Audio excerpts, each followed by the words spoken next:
Hi, everyone. This is CricketSong with Inner Wisdom, and you're watching another episode of Wyrds, Witches, Witchcraft. I'm here with my co-host, Obsidian Fire. Say hello.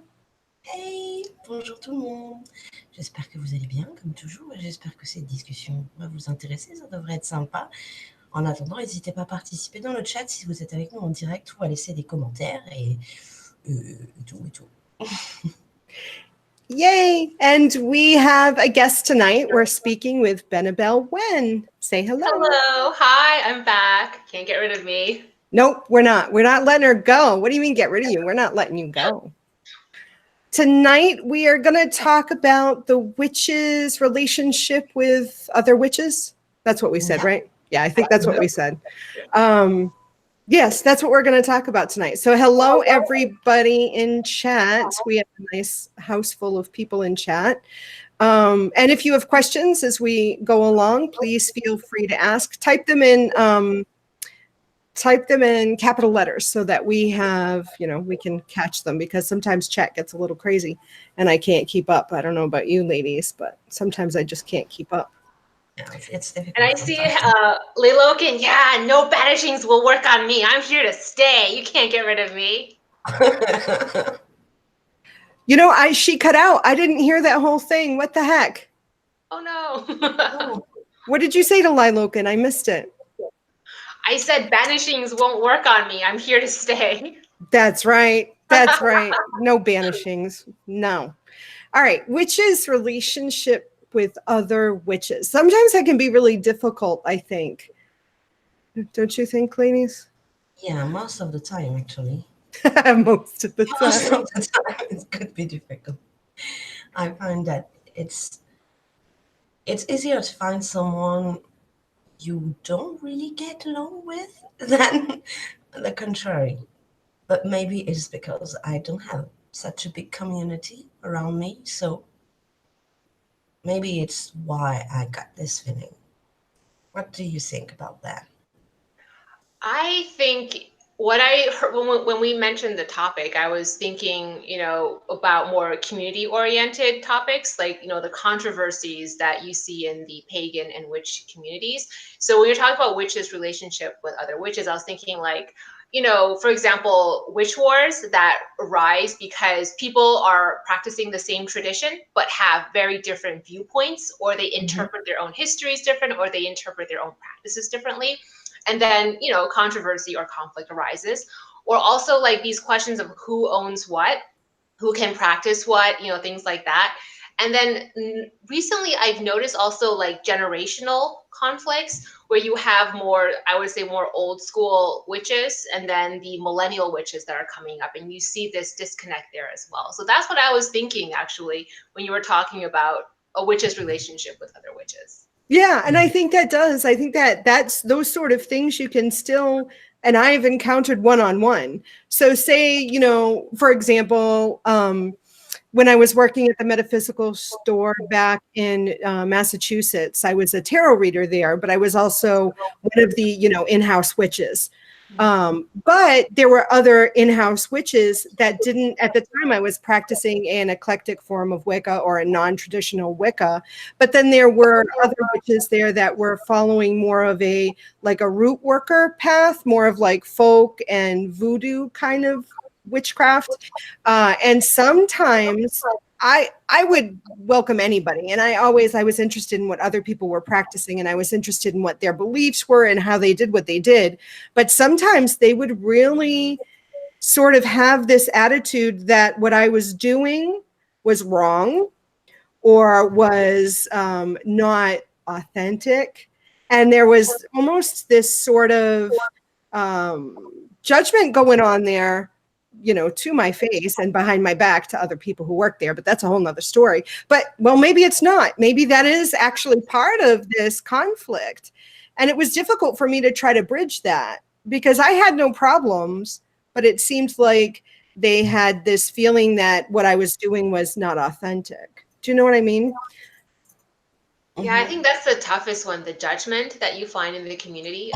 There's a very strong predilection to tell other people they're doing it wrong, they're witching incorrectly, And I think that stems a lot from insecurity. I think ultimately you can't really prove what you're doing is effective. It's a very subjective reality, right?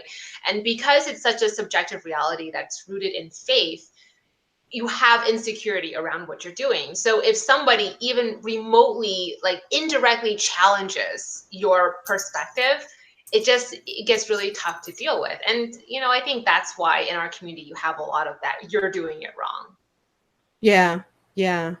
Yeah. And especially I think there's with that, as you pointed out, the generations,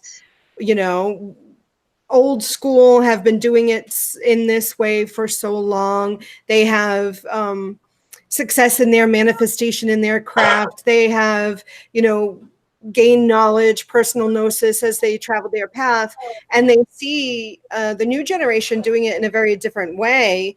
It may not make sense to the older generation. So I feel like there is value in some traditions, and some new witches I have met don't even want to have anything to do with any traditional way. If it was done in a traditional way, they want to break free from that and try something new. And I think there's value in that too.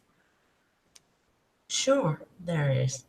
I mean, we're all practicing something that evolves all the time, such as nature is evolving constantly. So the craft is evolving. It's going through generations, an era, and some new practices are added to the old one, and the mixing of the two birth something new all the time, constantly. So I feel I understand the point of view from older people, but we shouldn't be that judgy on new practices, because at some point their old tradition and practices were new at some point too. So yeah, the way we practice, the way someone practice shouldn't be a point we judged, in my opinion, at least, It's funny. especially out of context. It's funny how politics mixes in also with the community. I think one of the fault lines where you have this rift is it's conservative versus progressive, but not in the same way you see in politics. It's conservative in terms of, oh, we have to do things exactly in the way that all the generations before us have done it. We have to preserve tradition. That's the conservative view. And then the progressive view is this whole concept of, I see it more as a chaos magic attitude in the sense that, oh, it's about just, really, throwing whatever against the wall and seeing what sticks.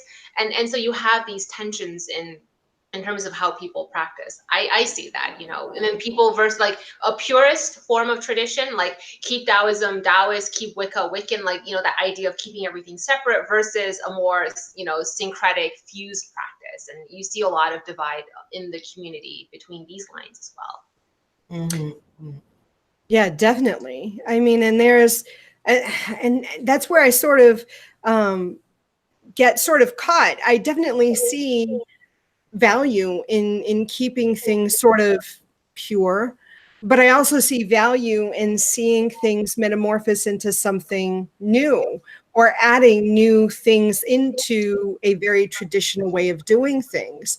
I mean, I feel like, I don't know, I fall somewhere in between, because I feel like there are things that I would keep and I do in my own practice, keep very much the same way all the time, but then I sort of mix a little bit new stuff in it to see how that works, if there's success in that, if I feel that there's a benefit for that.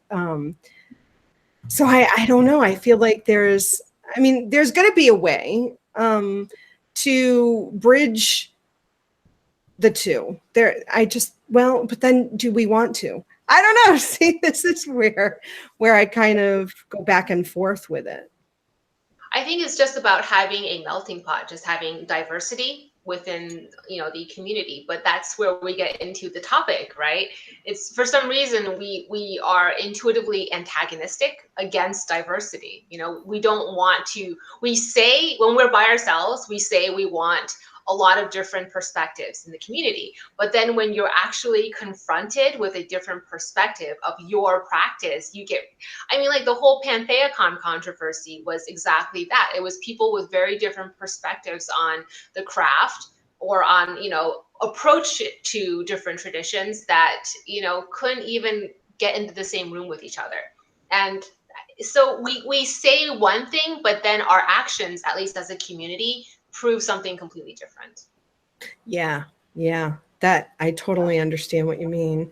And I read your whole controversy there blog thing, and I was, yeah, there. You're right, and you're right. I mean, I even in that smaller instance with that metaphysical shop, the owner wanted, you know, her slogan was that all paths are welcome within her store. But then there was this tension between, you know, different people who believed different things. There was a Native American practitioner there who was, you know, from a tribe in Michigan, but he had moved to the area, and he was a reader medium, and he did cleansings and all that kind of stuff. There was that individual who practiced more root work. There was me. There was another woman who practiced another form of witchcraft who was not Wiccan, but was like along those kind of lines. And she had a woman who read angel cards who was very much Christian. She was Christian who read angel cards. And sometimes some of us, I mean, I felt, maybe it was just my feeling, but I felt some of them, you know, just didn't agree with what I believed. And I had a few instances where they were trying to point out that you're just doing that because you don't know Jesus yet, kind of thing. Where, I mean, but you're practicing this form of magic. I don't know. Diversity, but you know, I felt like it was almost just in words and not actions. And even that, I think, is a very interesting tension in the community. I think you put anybody on the spot as an individual, they're going to say, yeah, I definitely welcome diversity. There are many different paths in the craft. They all say these things, right? But then, you know, you see, for example, if someone says, I'm a Christian witch, just you know, sit back and watch what happens when they say that, you know, and seeing that is very interesting as well, because, you know, it's almost this trigger, like, you know, because of what a lot of people in the States have experienced when you say you're a witch from the Christian community. When people who identify as Christian come into your sphere, you feel very hostile and defensive, which is weird, because I thought we're supposed to be welcoming of all paths, especially all, you know, fused paths. But. Yeah, and I wonder if it's because the individuals who are presented with this practice that is very much unlike theirs, if there's going to be some fear based in there, and I guess it would depend on the individual what that fear is. I mean, we can say fear of the unknown, but I feel like there's more of a personal fear. Like, I guess I've had conversations with family members who, when I question them about their spirituality, just because I love talking about spirituality and religion and different beliefs, and I love learning about all these different beliefs and different practices. I asked this individual, I said, well, if you're not comfortable in what you believe, why not explore other religions, other faiths, other paths, other ways of doing things, other churches even? And this person said to me, well, I can't do that. And I was like, well, why not? Because what if I do and I find out that what I believed in was right and now I'm wrong? You know, what if I move from where I am and go in the wrong direction, you know, and follow the wrong church or join the wrong church? So I wonder if that kind of fear of, you know, moving away or looking at or even considering other paths or beliefs or practices that might be then doing it wrong. Mm-hmm. You know, like if I was brought up in this one way, if I was taught this one way of casting a spell, or if I was taught this one way of doing a ritual and I've had success in it, but I just feel like there's something missing, if I move from that to something else and discover that, well, then why can't you just move back to that? Yeah. I don't know. I mean, I don't know. I guess I don't understand. I don't Me understand. neither. Me neither. I don't understand what was the problem. Everyone should have the right to experiment, especially in such a topic. I mean, we don't hurt anyone by seeking our path. So what's the problem there? I don't get it. Could it be failure to meet an expectation that is set by your family, your church, your coven, your teacher, I guess you can even take that further, your gods, your guides? Could it be a concern even that broad, Yeah. maybe? I don't even know if it's that profound. I think it's just a very fundamental and simple fear of change. You know, Yeah. we're just afraid of change. Even something simple as geographic relocation. So many people are afraid to leave their hometowns. It's the exception, not the norm, that people move away from where they've lived their whole lives. You know what I mean? But why are people afraid of moving from their hometown? I think it's just a very human tendency, right? To, you know, I know what's in my sphere right now. I don't really know what's going on over there. So if I make that shift, I'm moving from the certain to the uncertain. That's just a basic human fear. I guess you can even trace that back to the fear of, because it's uncertain and there's a possibility of death. I mean, we can even break it down to that basic fear of death. Because if I know what happens here, and I know what happens within this practice, I know what happens in my hometown, I know the people. If I move, I may not know anything. And then how will I survive? But what's interesting is that may be human nature, but you would think that fundamentally built into anybody who identifies as a witch or who's an occult practitioner, you thrive in the uncertain. Your whole, you know, everything, your whole perspective is about delving into the uncertain, into the occult, what is dark, you know? And so it is interesting and ironic of all people that we're the ones scared of change. Exactly. And I was just thinking, yeah, don't we want to explore what's beyond that door? Don't we want to dive into the depths? Don't we want to look into the eyes of mortality? And it, you know, just, I mean, you might not want to have a near-death experience, although I'd be curious. Myself, I want to know what is beyond. So yeah, you're right. You know, especially not only just witches, but I mean any occult, like you said, practitioners, the one that want to uncover the hidden secrets, you know. So why is it that there is this tension? You would think that we're humans, or I don't know, you know. So how do you ladies, when you come into a situation where you find that there are others, or you find yourself in a situation where there is this sort of other witches and who may not practice the way you practice or follow the path that you follow, how do you navigate through maybe troubled waters? For me, fortunately, I think I've never cared if somebody's path has been different from mine, because I know so few people with paths the same as mine that it's more common for me to find somebody with a different path. And so that's cool. I think to answer your question more as to what you're actually asking is, you know, what happens when they judge my path, you know, when somebody's different and you can intuit that they're negatively judging or looking down on your path. I've just moved out. Like, I've just walked away. You know, I feel like I don't want to confront in that situation. There's no reason for me to start lecturing or like preaching about there's no reason to get into a debate. Like, if you believe one thing, I believe another, and it's completely ideological and faith-based, for us to get into a debate about that, unless it's academic in purpose, if it's not academic in purpose, to debate that, it's senseless. So I don't do it. I just walk away. Yeah. I'm sitting in fire. You? Yeah, I agree totally. When I cross the path of someone who might judge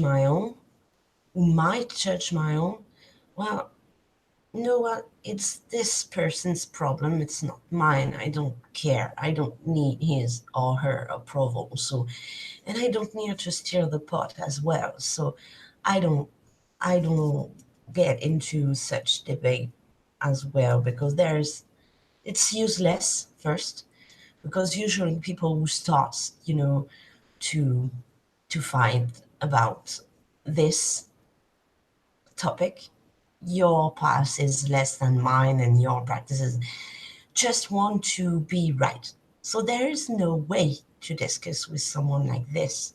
So I won't lose my energy into such a useless talk. Plus, I consider there is right everywhere, in every path. There is a bit of truth in each path in religion. You know, my concept on this is we all hold a bit of the wall. So there's no point as well for me personally to get into a debate. I mean, a negative one, kind of, yeah, I'm right, you're wrong. Because, yeah, maybe I'm wrong. I'm certainly wrong on some point, but hey, I'm doing my thing anyway. I'm experimenting, and I don't feel the need to justify myself because I don't ask people to justify themselves. So yeah, no, I won't enter such a discussion as well. No need for it. Yeah. Here's my question for the two of you. So because you all have public platforms, what if another fellow practitioner, you put, do I even have to ask my question? You already know what I'm saying. No, but seriously though, I want to know the answer. What if, you come out and you make a video, you say something, you give your perspective, and then let's say I make a video, right? A video response, and I basically say, CricketSong, Obsidian Fire, you're totally wrong. You're doing it wrong. You're wrong. You're not a real witch, or something to that effect. I mean, this is like YouTube pagan drama 101. It so is, right? Yeah, Events have happened. Videos out there. What do you do? What do you do about that? Well, Obsidian Fire and I meet on Tuesday and we go, now what are we going to do? yeah. No, probably not. Let's curse this bitch. No, we don't. No, not for such a silly thing. First, I would not probably get to see the video and probably not get to even hear about the video. So, Yeah, you would. I would share it with you. Are you kidding? if you I would share it with you. You'd see it. Share with me, then, well, I don't fucking care. I don't need to justify myself. So if someone wants to feel better about himself or herself by thinking that I'm not a real witch, maybe because they're scared, don't know, scared of the unknown, scared of someone who is too much different from them, scared, I don't know, and I don't fucking care. I just don't care. Reacting to this? Nah. I have more thing to do with my life than entering the drama 101, which I find so stupid anyway. So, yeah, you don't like me? Good for you. I don't have you in my life, so don't care. For me, I think, first of all, I think it depends on how they go about like disagreeing with me. I mean, if they're not being antagonistic and they're just like sharing their opinion, it's one thing. I would address that in a different way. But if they're just, making a video and calling me a fake witch, or I'm trying to remember what I was actually called It was years ago. I actually, Link me after. years ago, someone got on their platform and made a video about me, calling me fake. And I think it was a charlatan. And then they got a family member to go on their YouTube and create a video supporting them and calling me out. Someone shared it with me, and I kind of laughed at it because of the ridiculousness of it. The fact that they were wasting their time and they were baiting me. Obviously, I feel like sometimes these people try to bait you into an argument, not even a conversation, but an argument.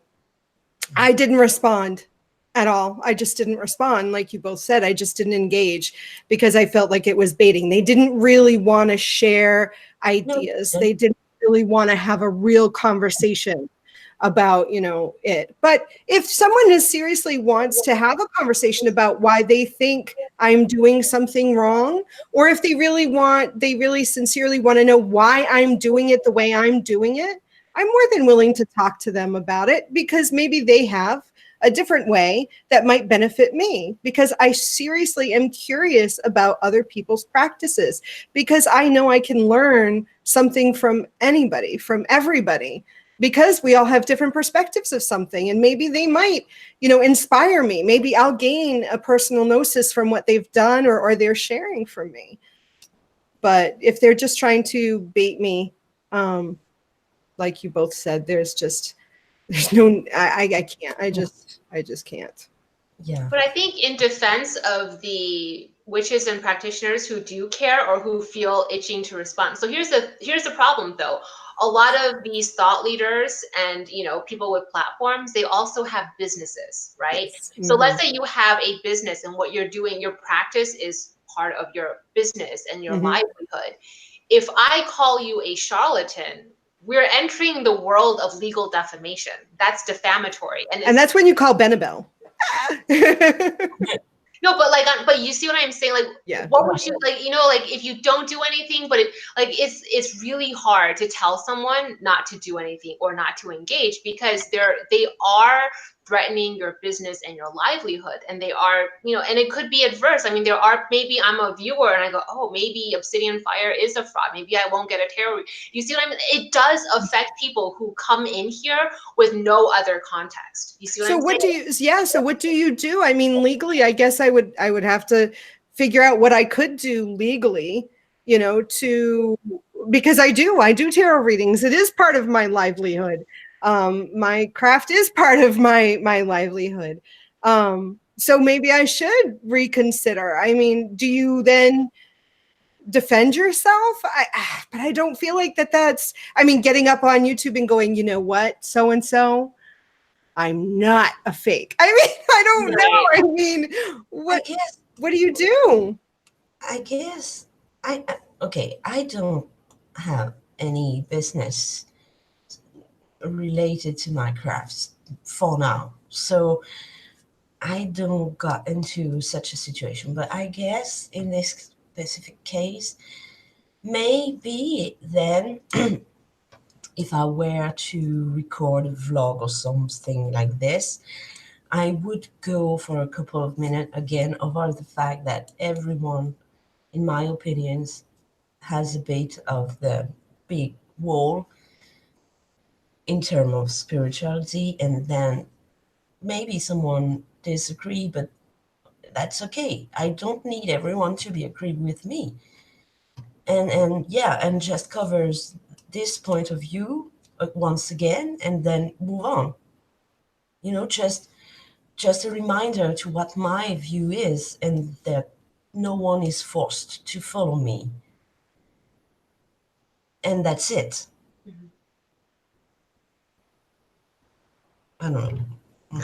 I did want to answer, I think someone in the comment section was asking whether charlatan was opinion or whether it was defamatory. It depends on context.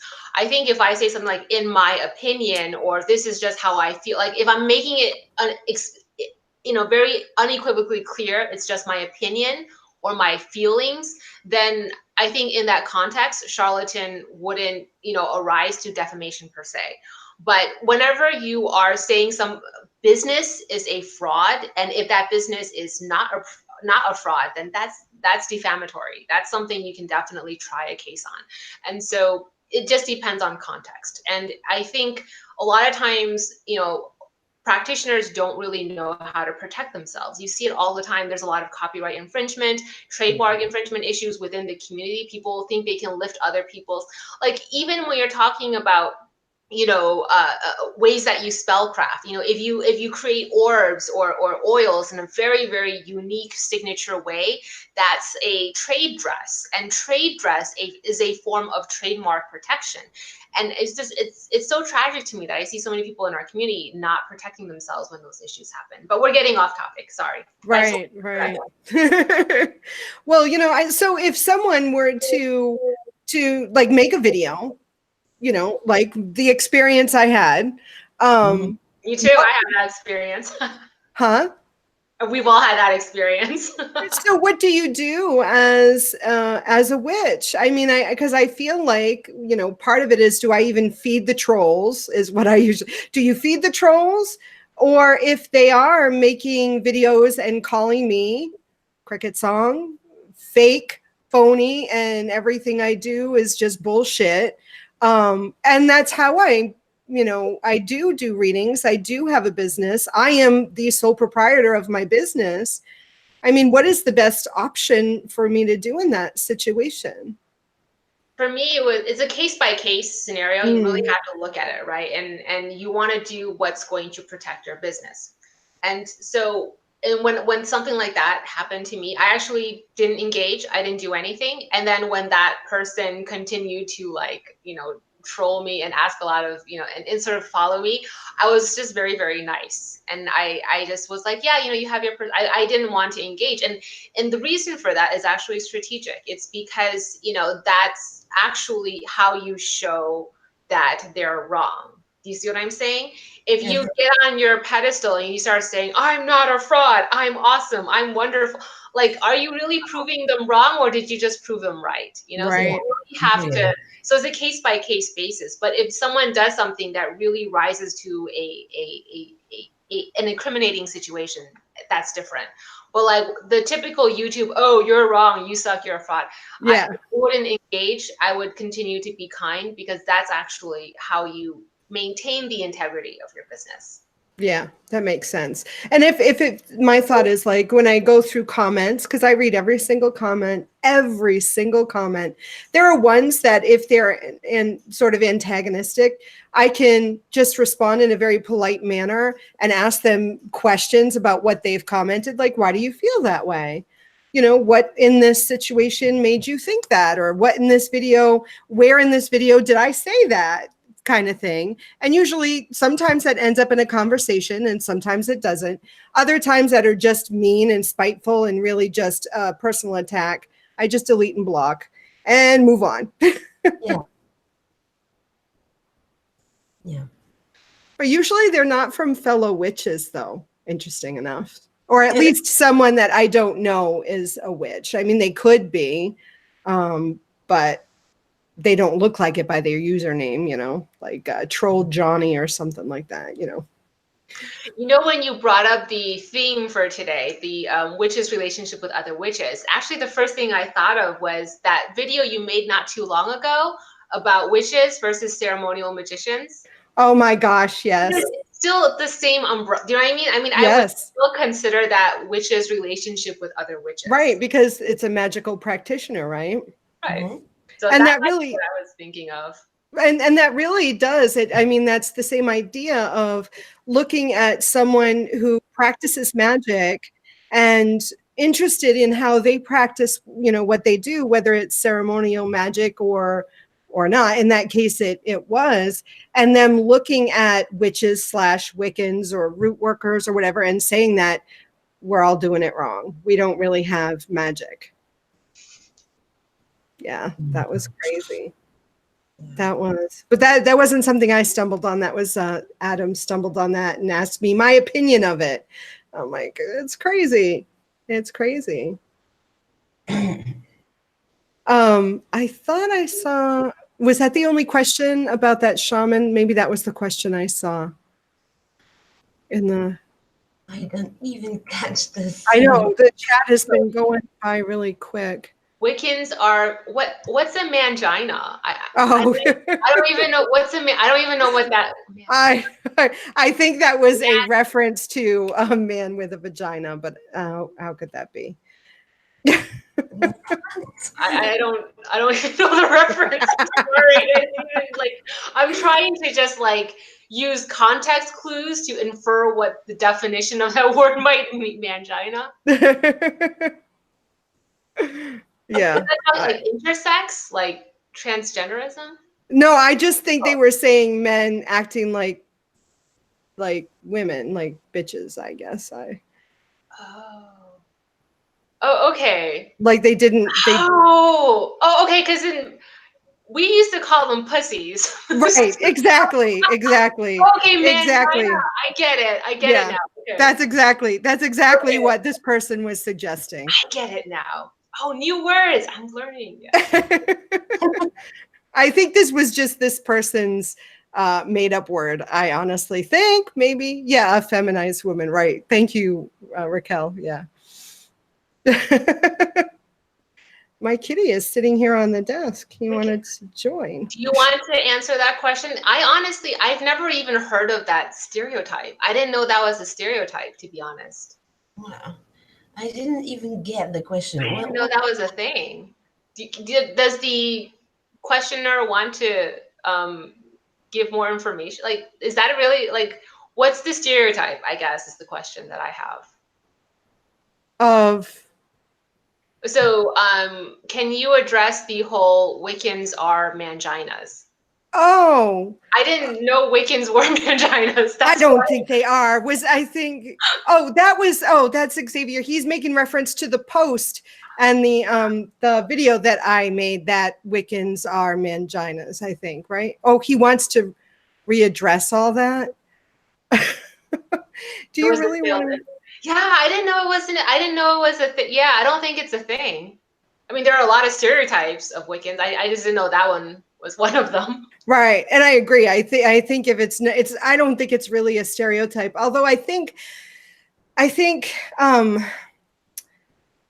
there may, and this is my perspective.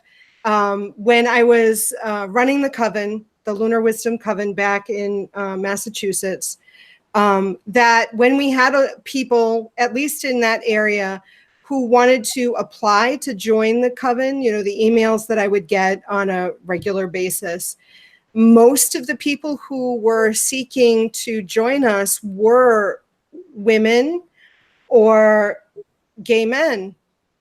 Was the majority of the people who were asking to be a part of our coven. And I think, in my opinion, it's because we were,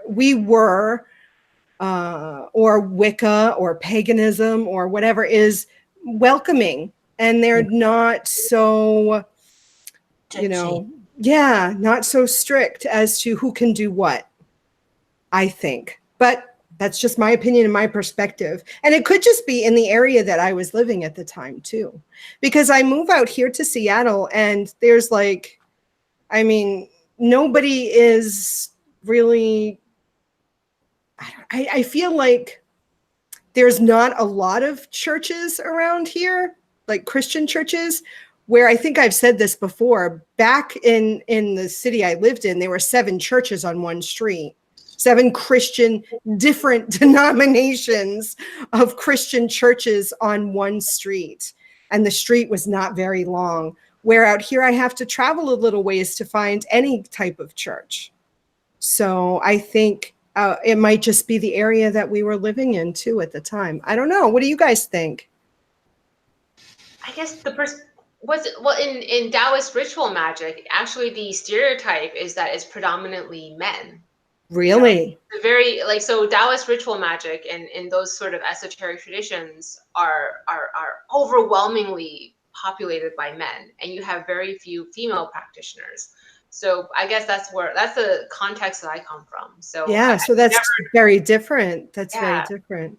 And I wonder too if some of it is because within Wicca, you know, you have a focus on the high priestess with a high priest, but from my understanding and from what I am aware of, you know, it's sort of the high priestess who, you know, runs the ritual generally, who is in charge of the coven generally, you know, it's the goddess incarnate.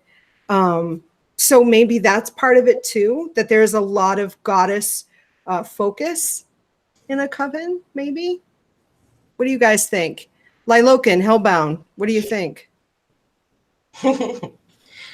Yeah, I don't really know. I suppose it's because of the perceived thing around paganism. I suppose it's because it is perceived as more acceptance, more less judgy, more open, more, I suppose. Accepting of different. And Lilocan did say the high priestess is the first of equals. So maybe that's part of it. Maybe so if someone from the outside, like maybe this particular high magician that made this statement that I referred to in the video and the blog post, is looking from the outside and sees that Wicca has a lot of focus on the goddess, that why would a guy want to join that? Well, I could think of reasons, but you know, that he's got to be reason behind the comment. So I would say this individual need to know himself better. Yeah. Because, you know, the word is feminine and masculine, so we need the both part of it. And if he doesn't, if he feels like there should be only men ruling the thing, so that's not a question of practice. That's a stereotypical way of someone who has a very narrow mind. And that's another question then. In my opinion. Let's bring the question down to a very personal level. What is your relationship with other witches? Now, that's an interesting one. Well, it's gonna be fast for me to answer this one because I don't have many witches around me. So obviously I don't have many relationship with other witches. So no, I'm in a good place actually, so that's okay for me. No, yeah, I don't have any problem because I don't mix with a lot of witches, so it's okay. Yeah, it's okay. I think at least now I tend to be rather solitary, definitely, but I feel like I am very cautious when I interact with other witches. I'm very selective with the other witches that I engage in, because there are certain things that I'm seeking. You know, there are certain things that I'm seeking from a relationship or fellowship with another magical practitioner, whether they identify as witch or not. You know, there's specific things that I'm looking for in this journey, in my particular path at this time. And I think as I go through and my practice evolves, those things that I'm seeking out in others changes from time to time. You know, I can think, you know, a couple of years ago, it was different what I was thinking, what I was seeking in the companionship of other magical practitioners.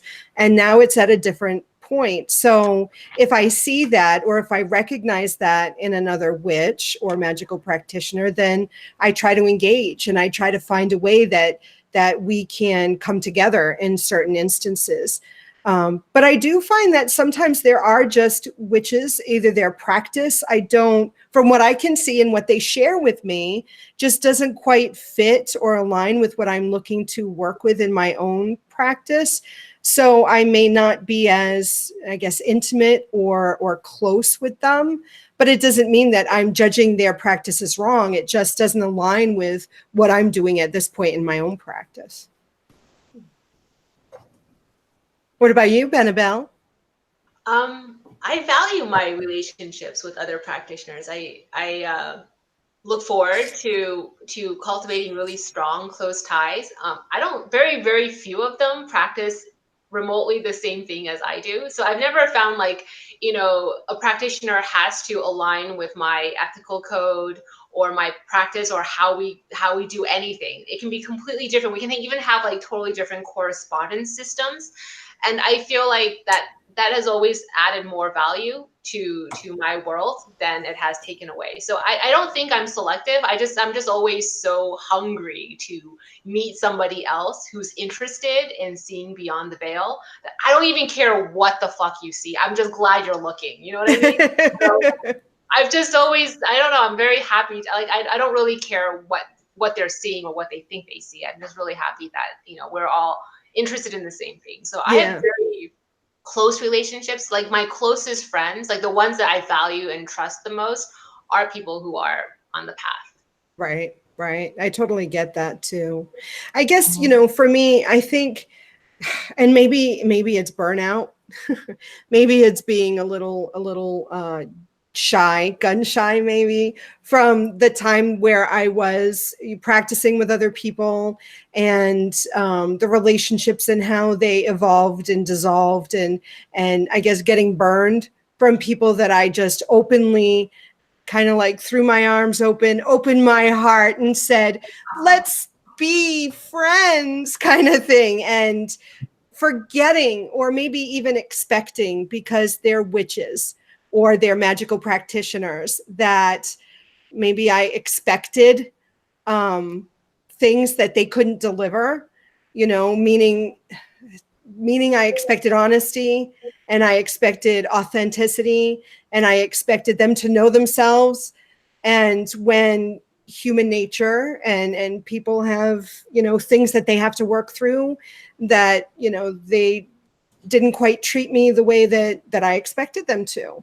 So it could definitely, and baggage that, wounds that I'm still trying to tend. My wee little heart, is broken, that I have to sort of Band-Aid that up again before I can be so open, I was about to say something like this, because all in all, the relationship we have with other witches starts by the relationship we have with other humans first. It's the basics. Before the path, we interact with human. We don't interact with their magic. So it's when we broke the thing to its simple expression, it's just human nature which is involved, and who you get along with, or who you accept to let in your life. And as CricketSong just said, it's about, for me too, it's about not letting much people in, because too much entered and used me. So now I don't want that in any way. So I don't let much people, almost no one, in. So to respond to Obsidian Fire and CricketSong, I think I should clarify. I think that this falls within the scope of our topic, by the way. I do think the path of a witch is fundamentally and innately solitary. And so in terms of how I like to, approach my practice, I'm not a coven girl. I'm not an initiatory tradition girl. So I would never pursue that. And I think because of that, I've never had the experiences that you've had. Right. I think when in an initiatory tradition or in a coven space, when people break that trust, if anything happens in that space, I think that's just rough. That's really rough. And so I guess I wouldn't even allow that to happen, because my friends are all people on the path, but we're not initiated into the same tradition. We're not we're not coven sisters. There isn't any of that. You know what I mean? And so there's a safe trust. Does that even make any sense? Yeah, You know, it there's does. a very safe trust. And so that for me is okay. And this falls into, I think, in terms of relationships with other witches, I just, if I'm going to get honest, I just don't think initiatory traditions work for a lot of practitioners, because there's so much of the mundane, there's so much political stuff involved that it gets, for me, it gets me distracted from the whole point in practicing the path. And so I'm not a coven girl. I would never enter into that situation. So yeah, and that makes sense. Yeah, it makes sense. And yeah. I know as well, but a circle is, in my view, is different from a coven. Like you mean like getting together with other witches who practice different things and just coming together for the purpose of situation. Yeah, that's different. I think that's very different from, we're saying we're a fellowship. Yes. We're doing something to formalize or institutionalize this fellowship. I think that's a very different ballgame from different practitioners from different walks coming together, sharing space to try to create something. I think, that's the different. latter I'll do. The fellowship thing, that's not my bag of tricks. No, me neither. Yeah. And you lose those two things very differently, just as you do. And sharing is a great thing. I agree. It's a necessary thing, for me at least, to evolve, to grow, to know myself even better. And I love sharing. But being in a very ritualistic organization of a coven wouldn't suit me at all, partly because of the mundane life, as you just mentioned, Benebell. That's true. There is no space in my time for a ritualistic thing, even if I have my own. But then I can place it wherever it suits me and whenever it suits me. But if I were to follow some, very defined moments together and to do something, no, I can't. So very much solitary and silent. Yeah. We were talking a little bit earlier, and I don't know, I can't remember if either of you have said, are any of your family, blood relatives, or your family, physical mundane family, are they practitioners? For me? Yeah. Yes. Yeah, Okay. for sure. So I'm curious about your relationship, your witch relationship with them. That's actually I was talking about the generational differences. I think there's a lot of huge generational differences.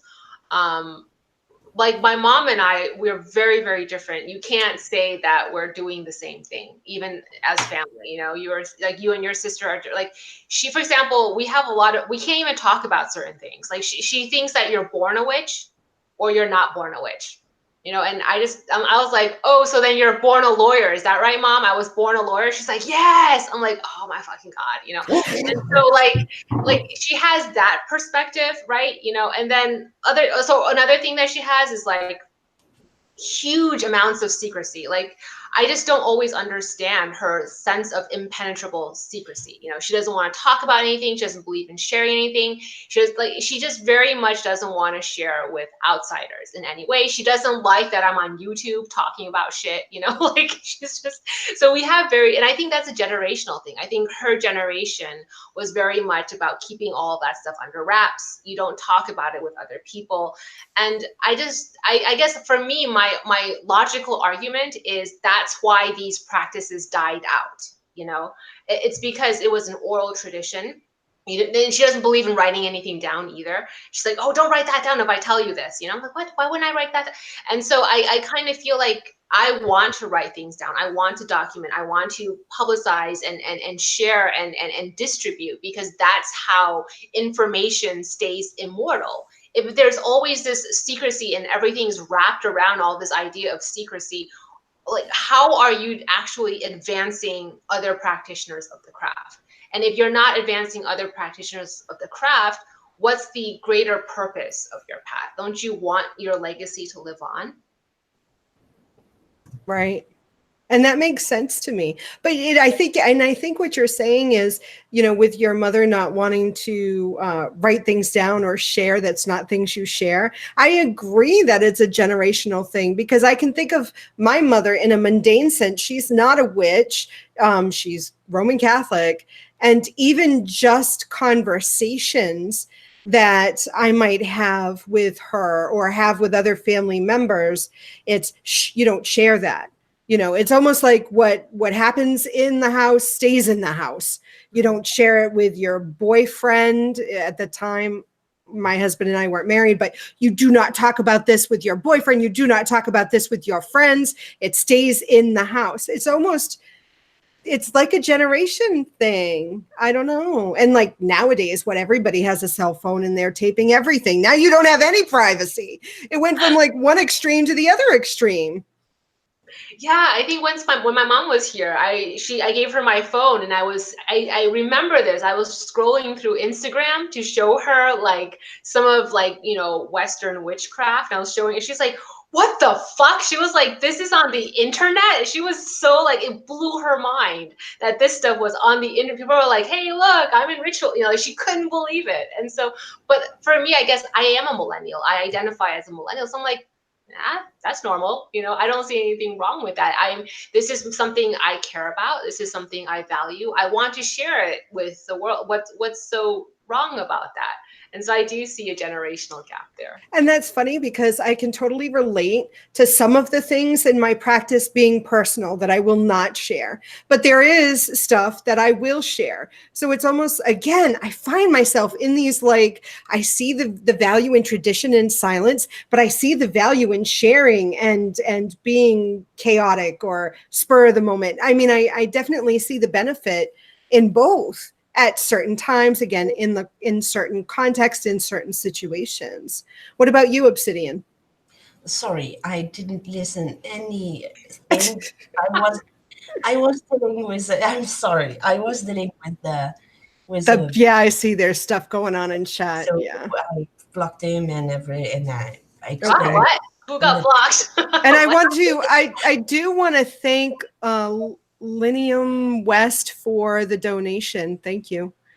Yeah, and then I prevent a stupid individual. If you're Someone listening, looking for Bitcoin or something. Yeah. move away. So I've prevented a stupid individual to use the donate thing to probably spread his shit all over the screen. So you've missed it. Sorry. Oh. And I didn't listen anything. I'm sure they're not a witch, so we don't have to worry about our relationship with them, because I'm sure by their name they are not a witch. So Yeah. that's why I didn't listen. I'm sorry. Can you just sum up the question for me and I will answer real quick? We were just talking about the generational gap between sharing and not sharing anything, and sort of like sharing pictures of ritual and altars and all the witchcraft stuff. Yeah. Well, I will have to answer that in a very personal way, because all in all, we all live in our own shoes. Yeah. So I can't just answer from my perspective. I always tend to ask myself what this person needs to prove when this is about oversharing. Oversharing seems to me not very natural, but I don't share anything. That's probably why I'm in the other end of the spectrum. I don't share much. So when I see someone oversharing, picturing pictures of altar, of rituals, of spell bottles, of this and that, and okay, so if this person runs a business, I can understand at some point. But if it's just to share for sharing, I don't get it. Yeah, I suppose this person needs to prove it's himself or herself something. That's not something I would do and something I really understand, but as it's not offensive, well, everyone do his things, it's okay. That's why Obsidian doesn't have a YouTube channel. she's here with us because obviously, sharing our points of views and stuff, you're open to that. Yeah, of course. Sharing is a great thing, as I said earlier, but I don't do it much, or I'm very selective with whom I share. That doesn't mean I will be selective from other people. Right. Each of us has to choose for themselves what they with who they want to share, how they want to share, what they're gonna share. That's their decision. I won't judge it, especially out of context. I don't get it personally. That doesn't mean it's wrong. Right. It's just something I wouldn't do. So yeah. Yeah. And I think it depends on, because you were saying you're in France and there's not a lot of witches, and the attitude towards witches in France is very different. Very different. Very different. It's difficult to be out of the broom closet here. Yeah. It's difficult. And actually, I can see in the web, French web, there is a bit of birth of a community who claim themselves being Wiccan. They are young usually, and yeah, I don't think there is much for me to learn in this because usually they're new to their past, and what I can see they share is very basic stuff. I will present an argument to you two that I gave to my mom. This is what I said to my mother. Okay. So she's all about not sharing secrecy, but her generation, what ends up happening, no matter how secret you try to make something, if there's a collective of people practicing similar things, something gets out, right? But then what ends up getting out, it's taken way out of context. People don't know anything else. You don't want to share anything else. What happens? People think you're weird, right? People ostracize you, people marginalize you, and people castigate you. And so they experienced a lot of discrimination, biases, and things like that, which weirdly enough drove them even farther underground. And Right. so I feel like today, a lot of witchcraft, even the tarot, has been a lot more normalized. We can have conversations about whether or not there's dilution of tarot, dilution of occultism. But the good part of it, if you're talking about the positive, is that it normalizes a lot of these practices so that people can share and have ideological exchanges a little bit more openly. And there's a bit more of an open marketplace. I think just 10 years ago, I don't think most people you talk to wouldn't even know what Wiccan is. Like they've never even heard of the word pagan. They've never heard of the word. And I think today, the population of people who don't necessarily practice, but who get, oh, Wiccan, is that like, the modern day witch, the harm nun, that whole thing, like at least they have some basic understanding and they don't think it's scary. Do you see what I'm saying? And I think there is value to that, where you are normalizing something so that there is no longer this stigma attached to it. And when there isn't the stigma attached, when you're just an ordinary human being doing ordinary faith-based stuff, then you don't have, there's no stigma. And so what's wrong with that? Why is that such a bad thing to normalize it in Instagram feeds and YouTube videos? Yeah. Right. Yeah, I understand. But here we are pretty much not at this point, not in my country. So, yeah, most of people here doesn't know what tarot is, doesn't know what Wicca is, doesn't even acknowledge that there is individual called themselves witches. We are not at this point at all. And I think it's going to take a lot of time. So yes, in this regard, I mean, taking off the stigma, it's a good thing. And it's a good thing that there is a little bit of people here around in my country starting to share about this, because then maybe the the the community, the society here will evolve. So that's a good thing for that. And that always will be. Sharing is a good thing, as I was previously. But wait, yeah, it's difficult for me to have a really profound opinion on this regard in regards to the evolution point of my own country, which is very closed off, very closed off. So we don't have that here. We don't. We just don't. Is France predominantly Christian? Yeah. Yeah. Yeah. In the Middle Age, and after that, France was called the first daughter of the church. So it pretty much explains everything. And that's probably why we've ended up killing every royalty and separate the church from the government because it was oppressive in such a large way. So we tend, since this point, the society here tends to reject any form of spirituality and religion and everything, and just base their attitude on the science. Yeah. I think France has always had a tough relationship with, for example, the Catholic Church, right? I mean, the Vatican and France, historically, they've always kind of had this like love-hate relationship, right? I think King Philip IV, right? Like the 1200s, like they've always had these tensions throughout.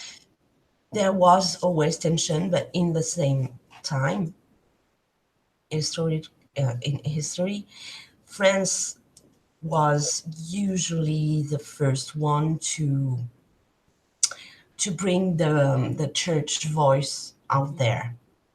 And it's a very, very, very, very old thing, even if there were fight, because French tends to fight. So, but anyway, France was very special in its position in regards to the Roman Catholic Church. And we've started religion wars, and now and we even ended in a civil wars because of religion, because of the church. So maybe the relationship was tensed, but in the end, the kings ends up following the church. Got it. Yeah, we're out of time. I know, chat. I know. I was watching the time. We're over time. We're over time by like 8 minutes. But that's okay. So yes, this is the end. It was a good conversation. Don't you all think this was a good conversation? I was enjoying this conversation. We went over time. This is the first time this season we've gone over time. Thank you, Benebell, for joining us. Thank you all in chat. Other than the people we had to time out. I want to go back. I'm going to go back and read chat because it's like it was going on. I missed half of it. It was crazy. I was so well shielded by you guys. I had no idea. Oh yeah. Well warded and protected by a Sibian fire. So, I can remain innocent. Thank you all. Obsidian, you're closing. Oui, bien sûr. Ça y est, on a terminé cette discussion. J'aurais bien aimé continuer. Peut-être que ça arrivera d'ailleurs. J'espère que vous avez passé un bon moment avec nous. Retrouvez-nous la semaine prochaine pour un épisode préenregistré, puisqu'on ne sera pas en live la semaine prochaine. Et voilà, laissez vos commentaires et à bientôt. Bye bye. And thank you, Benebell, for joining us. Thank you. And everyone, until next week. Oh, next week is not going to be a live show, but I have a special pre-recorded show for you all, which will be published at 8:30 Pacific Standard Time. So look for that. It's coming up. It was fun. Obsidian and I had a special guest. You're going to want to watch it. And then we will be back the following week. Do you know what we're talking about? No. Yeah, I don't remember either. But the following week, we'll be talking about something good like we always do, right? Yeah. All right. Have a wonderful night, everyone. I love you. Mwah. Blessed be.